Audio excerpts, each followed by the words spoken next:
Ciao a tutti, amici dello Scorpione, benvenuti e bentornati. Io sono Ilaria e su questo canale parlerò di tarocchi, metafisica, spiritualità e quant'altro possa essere d'aiuto ad ognuno di noi per il proprio percorso di crescita personale e spirituale. Bene, mostrami, Scorpione, tendenze energetiche generali per la seconda parte di luglio 2023.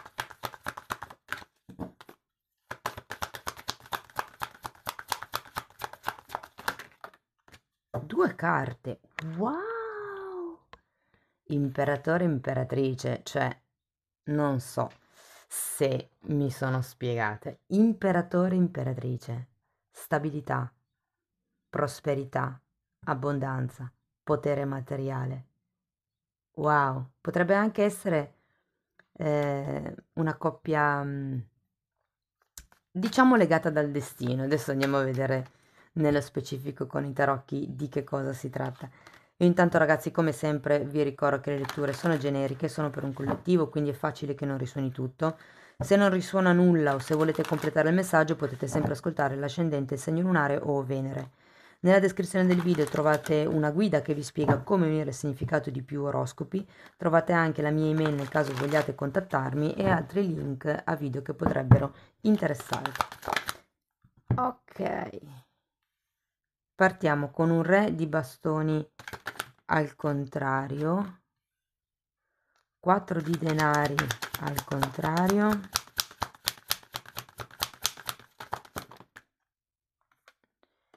2 di spade, fante di spade, 3 di coppe, quella è volata, è un 10 di spade, adesso la recupero,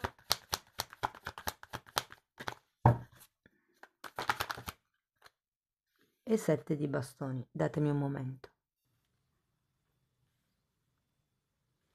Ragazzi, quante spade devo dire.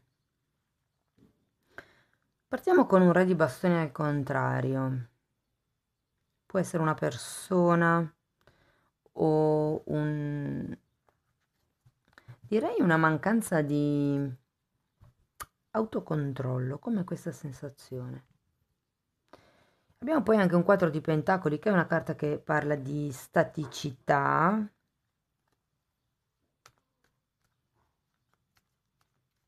Guardate, avendo poi anche il 2 di spade dopo, io sento che qui è un po' come se foste in una situazione forzata.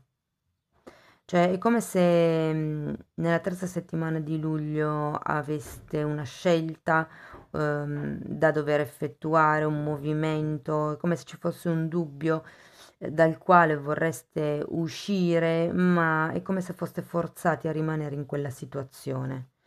Lo andiamo a vedere meglio dopo con i mini tarocchi. Abbiamo poi anche un fante di spade e qui ho come proprio la sensazione che manchino proprio le idee. Per qualcuno questo fante di spade invece può rappresentare magari un figlio, piuttosto che direi anche un collega o comunque qualche persona vicino a voi. Abbiamo un 3 di coppe, un 10 di spade, un 7 di bastoni, le andiamo a vedere direttamente con i mini tarocchi. Ripartiamo dal re di bastoni e vediamo di cosa si tratta nello specifico. Io intanto vi comunico che le letture per il secondo semestre del 2023 sono già uscite, sono online, le trovate nella sezione dell'oroscopo annuale stagionale e la promozione è attiva fino al 31 di luglio. Se volete sapere qual è la promozione attiva, vi consiglio di ascoltare l'oroscopo sull'amore e gli affetti del secondo semestre, quindi della seconda parte del 2023. Allora, per il re di bastoni è già uscito un asso di pentacoli, poi abbiamo un 7 di spade e un 7 di coppe.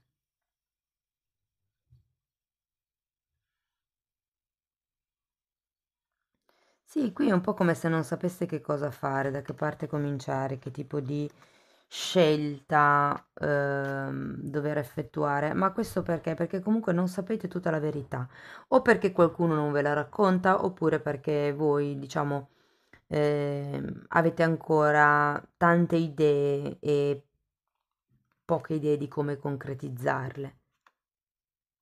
Diciamo che l'asso di denari è sempre un inizio e normalmente è un dono, Però se fosse da parte di questo re di bastoni, fate attenzione perché non sento che sia un dono che poi potrebbe concretizzare realmente. C'è questo 7 di spade. C'è tanta avidità qui, tra il 7 di spade e il 4 di pentacoli c'è una sorta di attaccamento a qualche materialità. Andiamo a vedere il 4 di pentacoli. Carro e re di coppe.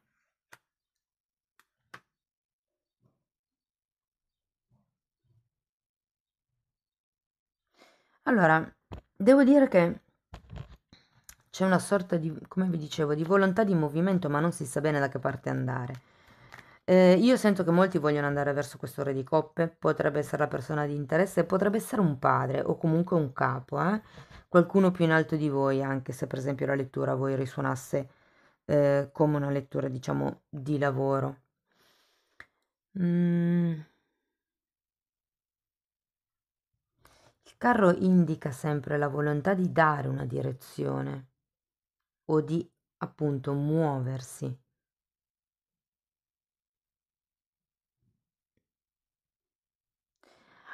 Per qualcuno ho anche la sensazione, vedendo anche queste due carte qui, che vi dicano di iniziare a prendere le scelte, a prendere le decisioni voi stessi per voi stessi, senza dar retta troppo agli altri. Andiamo a vedere il 2 di spade.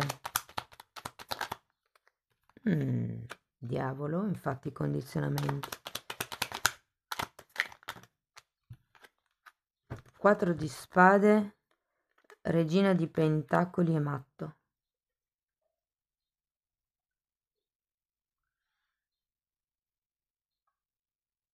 Ragazzi, qui qualcuno ha bisogno innanzitutto di prendersi un tempo per sé, perché col 4 di spade c'è bisogno di guarire qualche tipo di ferita, c'è bisogno di risanare sia il corpo che la mente che lo spirito, probabilmente da questo diavolo, da questo ego o da eventuali condizionamenti, schiavitù, dipendenze. Potrebbero essere dipendenze affettive col 4 di spade, perché è sempre una carta un po' spirituale.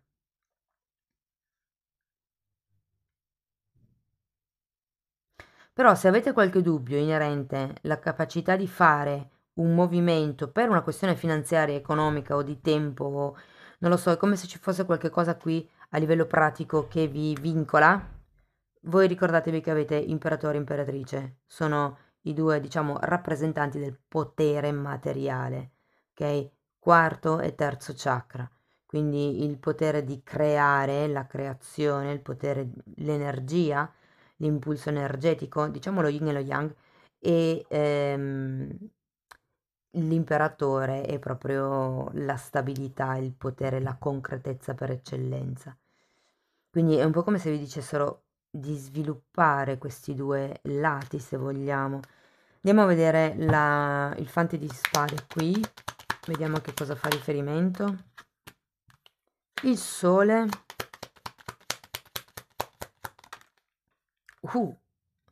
E la torre, ragazzi. C'è qua, guardate, avete il diavolo e la torre, 15 e 16. Ego, crollo dell'ego. È come se doveste... Io qui sento che vi dovete riavvicinare al vostro bambino interiore. È come se ci fosse qualche certezza, qualche condizionamento, dove voi dovete andare a fondo di voi stessi, cioè è un po' come se vi dicessero ritrovate la vostra essenza, staccatevi dalle questioni egoiche, da quello che gli altri pensino sia un obiettivo, un motivo di vanto, magari un motivo di... ehm, come vi posso dire? Cioè non è detto che i risultati che siano, o meglio, gli obiettivi validi per gli altri debbano essere validi anche per voi. Se per esempio c'è una questione di famiglia in mezzo, c'è un padre che vorrebbe, vi faccio un esempio, vi indirizzano nella strada legale perché anche tutta la famiglia ha questo tipo di taglio, magari siete in una famiglia di avvocati, chiedetevi se è veramente per voi la strada giusta, oppure se è semplicemente qualcosa che state facendo per ego, perché avete bisogno di essere riconosciuti dalla vostra famiglia, quindi la vostra famiglia vi riconosce solo se seguite le loro orme, diciamo così, no? È un po' questo il crollo dell'ego, rendersi conto di quello che veramente ci muove, ci spinge. Qui avete la carta del sole che fa riferimento al bambino interiore.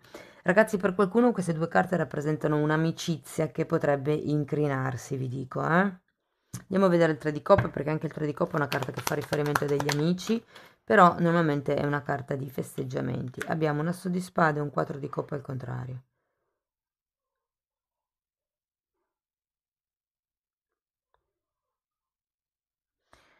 Guardate, io sento che verrà fuori qualche cosa, abbiamo anche... Sì, perché qui probabilmente c'era qualcosa di nascosto e qui con l'asso di spade potrebbe essere... Io credo che siate voi che non vogliate vedere qualcosa, perché in effetti il movimento principale del periodo è questa, questa scoperta della vostra essenza e quindi la cosa più difficile è rompere le maschere dell'ego e ci sono certe cose che ancora non volete riconoscere secondo me, ma con il 10 di spade arriva la fine di questo momento. Andiamo a vedere il 10 di spade. Cavaliere di spade e 10 di spade. Wow, 2 10. Noto molto spesso che quelli che viaggiano insieme sono il 10 di spade e il 10 di bastoni o il 5 di coppe e il 5 di pentacoli. Ragazzi, qui è come se ci fosse veramente da lasciare andare qualcosa. 10 di spade è la fine della sofferenza, è la fine di un ciclo comunque. È l'arcano minore della morte, quindi parla di rinascita, parla anche di un nuovo capitolo che comincia, ma è come se aveste bisogno di lasciarvi indietro certi pesi e normalmente con i 10 di bastoni sono proprio i pesi eh, legati alle aspettative degli altri, ai condizionamenti che abbiamo con il mondo esterno, al fatto che magari ci si prendono responsabilità che non sono nostre solo per la paura di non essere accettati o di non essere amati, ok? Però in realtà magari sono responsabilità che non sono vostre. Andiamo a vedere il 7 di bastoni, perché qua ho come la sensazione che vi dicano di fare di testa vostra. 5 di bastoni al contrario, 6 di pentacoli. Guardate, sento che verso la fine di luglio è come se ci fosse una sorta di rilascio di energia. Qui avete, è vero, il 7 di bastoni ancora, che è sempre la carta che parla della lotta solitaria. Però io sento anche che sarete ben in grado di uscire da qualsiasi tipo di conflitto, da mantenere salde le vostre posizioni per poi arrivare a questo 6 di pentacoli, che è una carta fondamentalmente di equilibrio economico anche proprio, eh? Vi ricordo che qui avete il potere materiale, la stabilità. Se c'è qualche questione economica che vi preoccupa a metà luglio, vi dico che potrebbero arrivare degli aiuti inaspettati, magari proprio da parte di amici, che adesso non può essere che adesso siano aiuti che non stiate prendendo in considerazione. Allora, una carta di Osho è già volata, scusate, muovo sempre tutto, spero che non vi venga il mal di mare. Rallentare. E poi andiamo a vedere un'altra carta.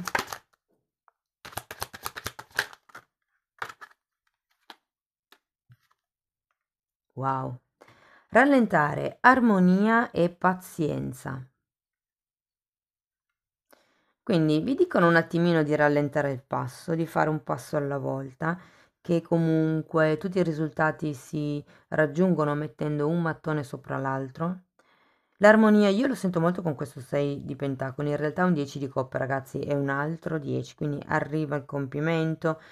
È un po' come se vi dicessero lavorate con pazienza sulla vostra armonia interna, l'armonia interiore, perché questa carta fa vedere un fascio di luce che esce dal cuore e si immette, diciamo, nel sesto chakra.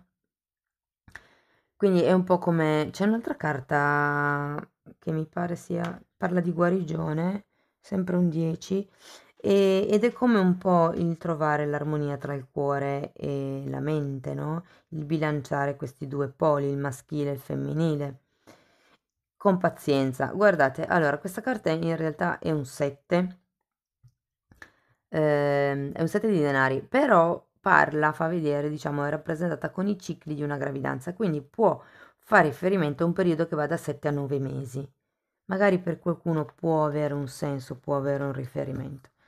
Allora, andiamo a vedere ancora un oracolo per gli amici dello Scorpione. Ok, wow! Carta numero 23, pace. Guardate ragazzi, è come se vi dicessero rallenta e con pazienza trovate la vostra armonia e la vostra pace interiore, ma arriva questa serenità di base che qui ancora non sentite, ok?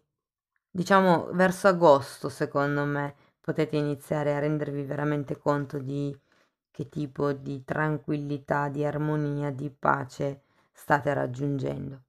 Amici dello Scorpione, questo è quello che avevo per voi, spero che comunque la lettura vi sia stata utile per navigare le energie nel prossimo periodo. Fatemelo sapere con un like, con un commento, con la vostra iscrizione, con una condivisione. Se poi volete supportare attivamente il canale potete anche lasciare una donazione oppure abbonarvi.